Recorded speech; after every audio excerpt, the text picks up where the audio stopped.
پہ غور کریں تو آداب معاشرت کا خلاصہ ہے یہ حدیث۔ آقا کریم نے ارشاد فرمایا اتنی دیر تک کوئی شخص کامل مومن نہیں ہو سکتا جب تک وہ اپنے مومن بھائی کے لیے وہ پسند نہ کرے جو اپنے لیے پسند کرتا ہے۔ ایک اچھا معاشرہ تشکیل دینے کے لیے آپ کو کوئی رہنما اصول چاہیے گا تو اس سے بہتر آپ کو کوئی اصول نہیں ملے گا۔ اپنے لیے بہرحال بندہ بہتر ہی چاہتا ہے، تو جب وہ اس مزاج میں ڈھل جائے کہ میں اپنے مومن بھائی کے لیے، اپنے معاشرے کے دوسرے افراد کے لیے بھی وہی چاہوں گا، تو پھر مجھے بتاؤ کہ معاشرے کے اندر پھیلتی ہوئی روحانی بیماریاں، حسد، حقد، بغض، کینہ، نفرت، ایک دوسرے کو نیچا دکھانا، تکبر، رعونت، غرور، یہ ساری چیزیں یہ کہیں آپ کو نظر بھی نہیں آئیں۔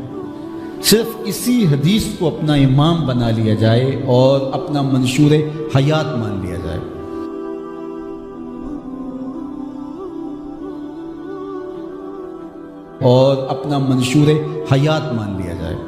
محمد بن حنفیہ رضی اللہ تعالیٰ عنہ حضرت علی المرتضیٰ رضی اللہ تعالیٰ عنہ کے فرزند ہیں، لیکن حضرت سیدہ فاطمہ الزہرا سلام اللہ علیہا سے نہیں ہیں، اور حضرت امام حسن رضی اللہ تعالیٰ عنہ حضور علیہ السلام کے نواسے، تو بھائی آپس میں، تو دونوں میں کسی معاملے میں شکر رنجی ہو جاتی ہے۔ شکر رنجی جس رنج میں مٹھاس ہو، شکر ہو، میٹھی ناراضگی، کوئی بغض حسد پہ مشتمل ناراضگی نہیں۔ تو حضرت محمد بن حنفیہ ایک دن بیٹھے تو سوچا کہ وہ میرے عمر میں بھی بڑے بھائی ہیں،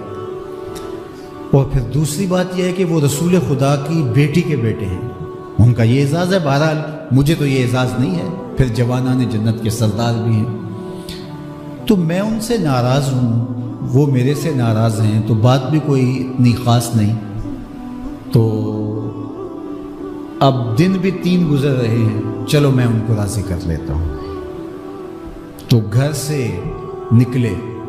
ان کو راضی کرنے کے لیے، تو واپس آ گئے راستے سے، کاغذ لیا اور اس کے اوپر اپنے بھائی کے نام مکتوب لکھا کہ میں آپ کو راضی کرنے کے لیے گھر سے نکلا تھا، لیکن راستے میں مجھے حضور علیہ السلام کا فرمان یاد آیا کہ جب 2 مومن بھائی آپس میں کسی معاملے میں الجھ جائیں، ناراض ہو جائیں، تو جو صلح میں پہل کرے گا وہ جنت میں بھی پہلے جائے گا۔ تو میں تو یہ گوارا نہیں کرتا کہ آپ سے پہلے جاؤ، تو میں ناراض ہوں، آپ آئیں اور مجھے منائیں۔ تو حضرت امام حسن نے خط پڑھا اور مسکرانے لگے، اور آپ تیزی کے ساتھ تشریف لائے اور اپنے بھائی کو کہا اچھا مان جاؤ پھر، تو وہ مننے کے لیے تو پہلے تیار تھے نا۔ تو جب آپ اپنے مومن بھائی کے لیے وہ پسند کریں گے جو اپنے لیے پسند کرتے ہیں، تو پھر زندگی گزارنے کا مزہ آنے لگے گا۔ نفس روکتا ہے یہ چیز میرے پاس ہے اس کے پاس نہ ہو، یہ اعزاز میرے پاس ہے اس کے پاس نہ ہو، اور اس کی ایک اپنی لذت ہے اور وہ مادی لذت ہے، اور ایک ہے باطن کی روح کی لذت۔ تو روح کی لذت نفس کی لذت سے کہیں زیادہ اور کہیں دیر پا اور کہیں مختلف ہے۔ اس لیے جب آپ قربانی دیتے ہیں، ایثار کرتے ہیں یا کسی کو ترجیح دیتے ہیں، تو اس کی جو روحانی لذت ہے، آپ کو بھوک لگی ہوئی ہے تو آپ کو ایک روٹی مل گئی ہے، تو آپ کو ایک ایسا شخص نظر آیا جو آپ سے بھی زیادہ بھوکا ہے،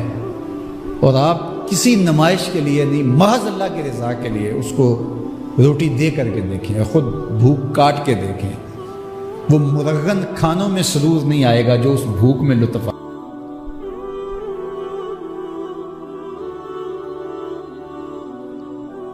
آپ کو آئے گا۔ تو حضور علیہ السلام کا یہ فرمان اپنے عمل کا حصہ بنا لیں، اور اپنے بھائیوں سے، جو خونی رشتے سے جڑے ہوئے بھائی ہیں، وہاں سے شروع ہو کر کے پورے معاشرے کے اندر اس کا عملی نفاذ کریں۔ آپ کو اتنا سرور آئے گا اور باطن میں اتنا نور آئے گا، اور اس قدر معاشرے میں خوبصورتی کی بنیاد پڑے گی۔ اور اگر ہم آج اس حدیث کو اپنے لیے خضر راہ بنا لیں تو یہ اس پہ عمل کرنا کوئی مشکل نہیں ہے۔ یہ آپ ابھی سے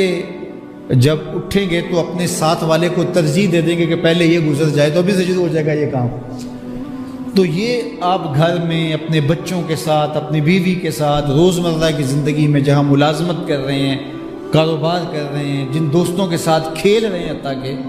تو یہ وہ چیز ہے کہ اس کا آغاز عمل سے پہلے سوچوں سے شروع ہو جاتا ہے